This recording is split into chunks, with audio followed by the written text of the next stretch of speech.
রান্নাঘরে আমি যখনই যাব তখনই আমার সাথে এরকম কিছু একটাই হবে। হয় হাত পুড়ে যাবে নয়তোবা গরম তেল ছিটকে আসবে।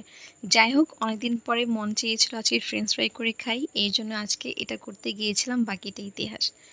তো এইজন্য আমরা ফ্রেঞ্চ ফ্রাই করার জন্য আলুটা খুব সুন্দর করে শেপে আমাদের কেটে নিতে হবে।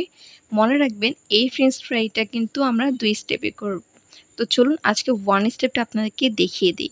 এজন্য আমরা পরিমাণ মতো বেসন নিয়েছি, ময়দা নিয়েছি, সাথে স্বাদ মতো লবণ, হলুদের গুঁড়া, মরিচের গুঁড়া, ধনিয়ার গুঁড়া সবগুলো দিয়ে খুব ভালো করে পানি দিয়ে মিক্স করতে হবে। দেন আপনি আলুগুলো আগে থেকে সিদ্ধ করে তারপর এগুলো গরম তেলে একটা, একটা করে ছেড়ে দিতে হবে। মনে রাখবেন একসাথে কিন্তু অনেকগুলো ছেড়ে দিবেন না, তাহলে একটার সাথে আরেকটা লেগে যাবে, খেতে একদম বাজে লাগবে। একটা, একটা করে ছেড়ে দিবেন। যাই হোক বলুন তো এখানে লাল কালারটা কেন আসছে? কারণ আমরা এখানে কিন্তু কোনো কালার ফুড ইউজ করিনি। আমরা এখানে দিয়েছিলাম খাবারের সোডা। সো এই তো আমাদের এক আইটেমের ফ্রেঞ্চ ফ্রাই।